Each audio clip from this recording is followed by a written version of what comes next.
Buong mundo mga tol nakabantay, no? Nag-aabang at syempre naghahanda sa posibleng pumutok na nuclear war sa pagitan ng Russia at ng Amerika.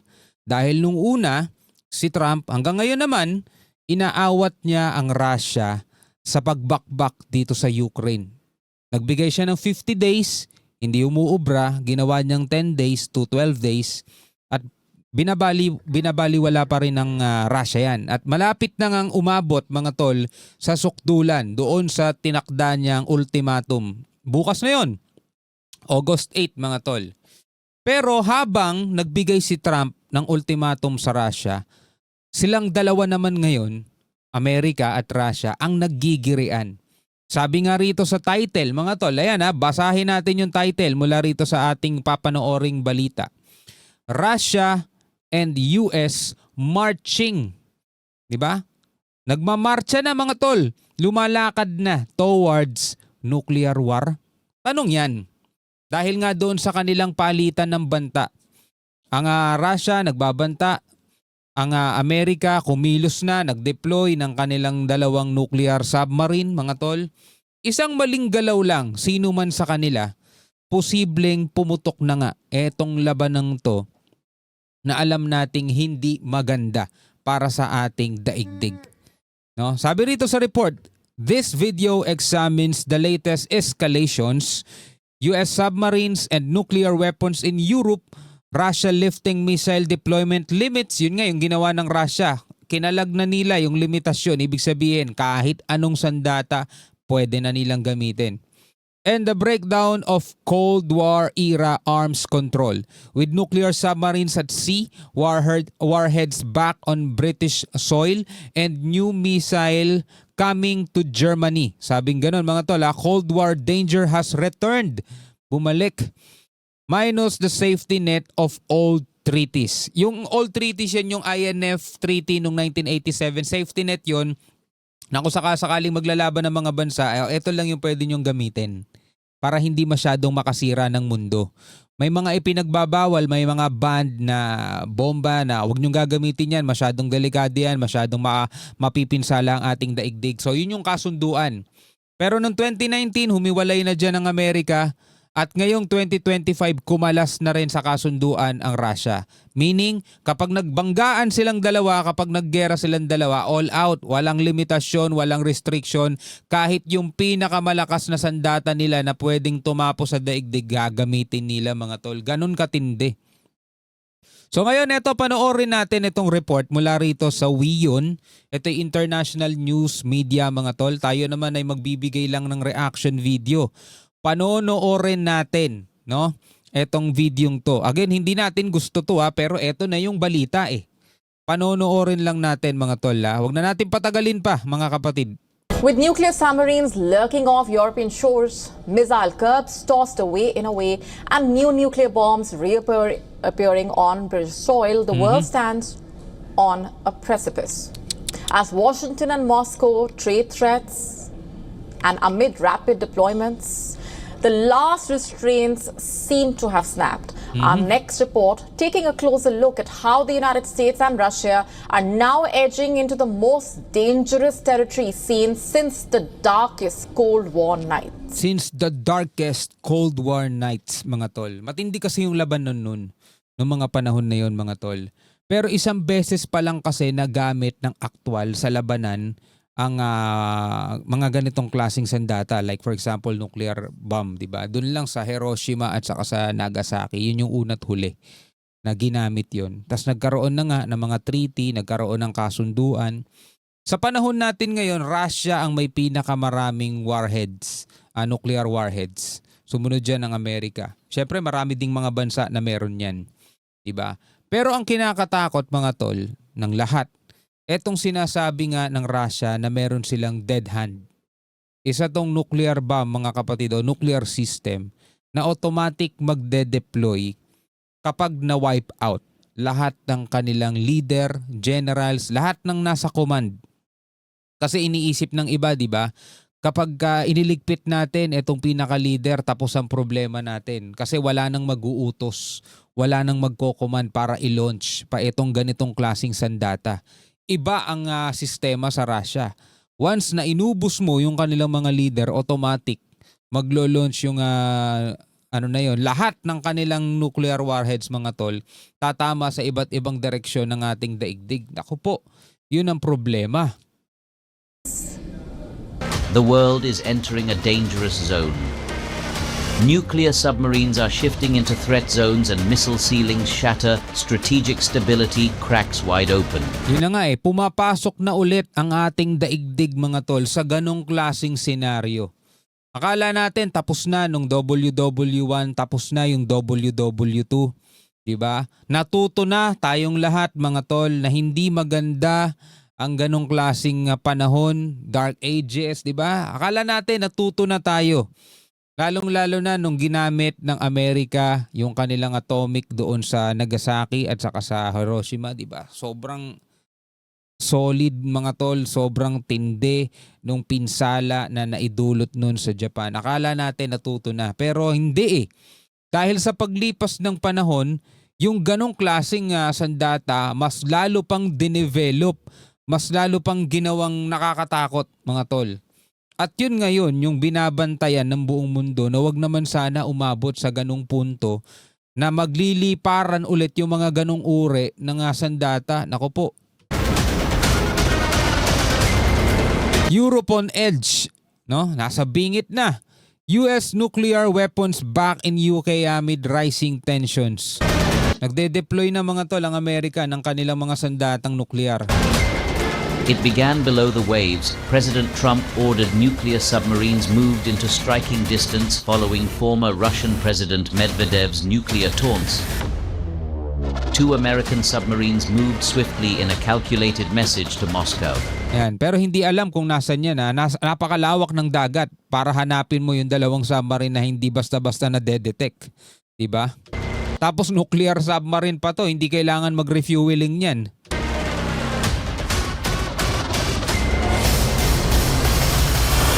Russia says it will stop abiding by missile treaty.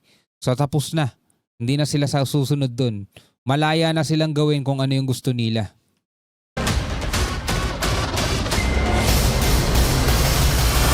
Above sea and sky, Russia tore up its unilateral moratorium, announcing it will deploy short and intermediate-range nuclear-capable missiles anywhere it chooses. Kahit saan nila gustuhin, ilalagay. At yung mga pinagbabawal dati, yung mga banned na mga missile, ibig sabihin siguro sobrang delikado nun, no?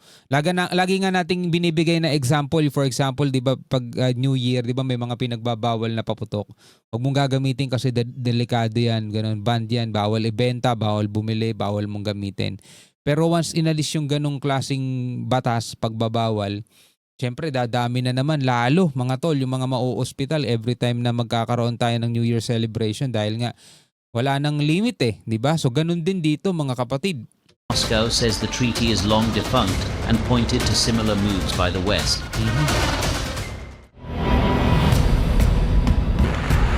The US would be new long-range missiles in Germany starting 2026, prompting the Kremlin's ire. Now, for the first time since 2008, American nuclear weapons have landed on UK soil. According to reports, B-61 nuclear bombs have been deployed at RAF Lakenheath atop new F-35A jets. The timing could not be more ominous. Grabe, no? Amerika, mga tol, ngayon pa lang kumikilos na Kinakalat na agad nila yung kanilang sandatahan Yung mga kanilang puwersa, ngayon, naglapag na sila, nag-deploy na sila ng kanilang sandata rito sa UK, United Kingdom. As tensions reach fever pitch, Trump's latest statement reveals the gravity of the situation. Thank you, Mr. President. Do you still plan to follow through on your threat to impose 100% tariffs on all countries that purchase Russian energy, including China? Well, I never said a percentage, but we'll be doing quite a bit of that. We'll see what happens over the next fairly short period of time. But we'll see what happens. Yep, we have a meeting with Russia tomorrow. We're going to see what happens. We'll make that determination at that time. Yung yaman ng Russia, pangunahin nilang kinukuha yan mga tol, doon sa kanilang mga produkto. Like for example, langis. Kasi sila nga yung isa sa mga big exporter o nagbebenta sila ng mga oil. So maraming bansa ang bumibili dyan, syempre, doon sila kumikita. At yun yung ginagamit nila paggawa ng kanilang mga sandata. Kaya kahit napakaraming sanction sa kanila ng iba't ibang mga bansa, tuloy pa rin mga tol yung kanilang puwersa kasi nga nakakapagbenta sila eh. Ngayon, ang gustong mangyari ni Trump, 'di ba, is kumbaga harangin yung pinagkukunan ng Russia ng kanilang yaman sa pamamagitan mga tol ng pagbibigay ng panibagong taripa, pagbabanta ng panibagong taripa sa mga bansa na bibili ng langis dito sa Russia. So ang gusto mangyari ni Trump mga tol, putulin yung source of income ng Russia para nga mapigil din yung kakayanan nilang gumawa ng mga sandata. Kung ayaw nilang magpaawat dito sa pakikipaglaban nila sa Ukraine, dito sa pagbakbak nila sa Ukraine, kung ayaw nilang paawat, ganun yung gustong mangyari ni Trump. So wala pa daw siyang sinasabi kung ilang percent. Pero yun nga yung babala niya, hindi lang sa Russia, kundi pati doon sa mga bansa na bibili ng langis sa Russia. Papatawan sila ng taripa ng Amerika. So ang pinaka-target niyan ni Trump is putulin yung source of income ng Russia. Ano, ito yung dami. Military power of Russia and US. Sa Russia, meron silang 4,309 nuclear warheads habang 3,700 naman sa Amerika. No? Mga tol, kahit nga 300 lang siguro napakalaking pinsala na may dudulot niyan sa mundo. What if mga tol, kung pakawalan lahat yan ng Russia, syempre babawi ang Amerika, hindi naman pwedeng hindi babawi yan. Magpakawala din ng Amerika o di ano nang mangyayari? Hindi yung pinaka-impact yung katatakutan mo dyan Kasi kapag tinamaan ka, yung pinaka, alam mo yon, ground zero, yung pinaka-center, tapos ka na in just a blink of an eye. Sa isang kisap mata, tapos ka dyan. So hindi ka na mahihirapan. Pero kapag pinakawalan mo yung ganito karami, nasa almost 8,000 yan mga tol, o 8,000 nga, no? 8,000 lahat-lahat yan. Pag pinakawalan mo yan mga tol, yung radiation niyan, yung nuclear fallout niyan, kakalat yan, sasama yan sa hangin, iikot yan sa buong mundo, yun yung delikado. Mga tol, kasi kahit hindi ka tamaan, nung mismong ano na yan, missile na yan, hindi ka tamaan, dadanas ka naman ng matinding sakit, syempre. Yung mga ekonomiya ng buong mundo, babagsak yan mga tol, kasi syempre maraming masisirang establishmento. Napakarami, biruin mo, nasa 8,000 lahat-lahat yan, no? Ganong katindi yan. Buti sana kung etong US lang at saka ang Russia magpapakawala niyan, meron pang ibang bansa na meron ding ganyan. Paano kung makisali rin sila? Huwag naman po sana, no? Hindi natin gusto ulit yan mga tol, ha? Tatandaan ninyo, walang may gusto niyan. Pero eto yung nangyayari ngayon, Kaya nga ang title, Russia and US marching. Diba? Lumalakad na sila papunta dun. Russia and the US are the world's biggest nuclear powers, holding about 88% of the world's nuclear weapons. They both hold the biggest militaries also. Any confrontation between these two superpowers would have devastating consequences. Diba? Any confrontation daw. Any confrontation. Confrontation between these two superpowers would have devastating consequences. We are one miscalculation, one intercepted communication, one technical malfunction away from witnessing the ultimate failure of human civilization. Kita niyo yung sinabi? Balikan natin balikan natin. Kita niyo yung sinabi? Rinig niyo yung sinabi? Between these two superpowers would have devastating consequences. We are one miscalculation, one intercepted communication, one technical malfunction away from witnessing the ultimate failure of human civilization. Diba?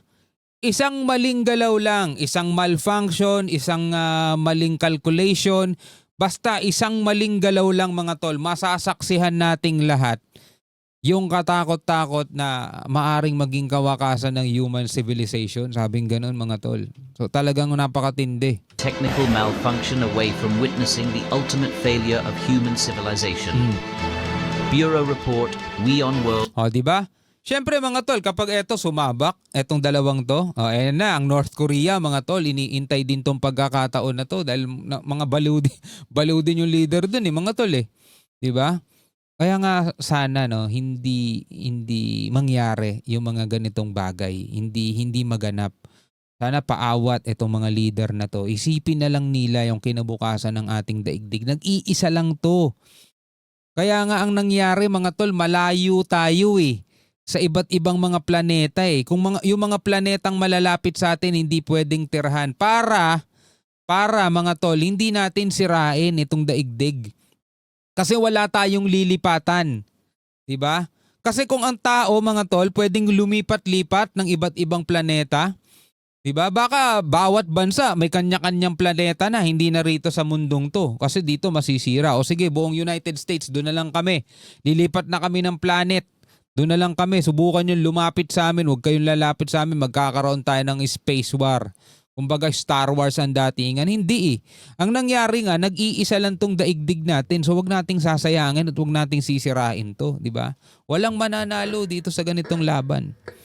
Anyway mga tol, bilang mga Pilipino, bilang mga tao rito sa ating daigdig, ano ang inyong masasabi? Comment na lamang kayo sa ibaba. Hanggang sa muli, ako nga pala si Shobal D. Peace out.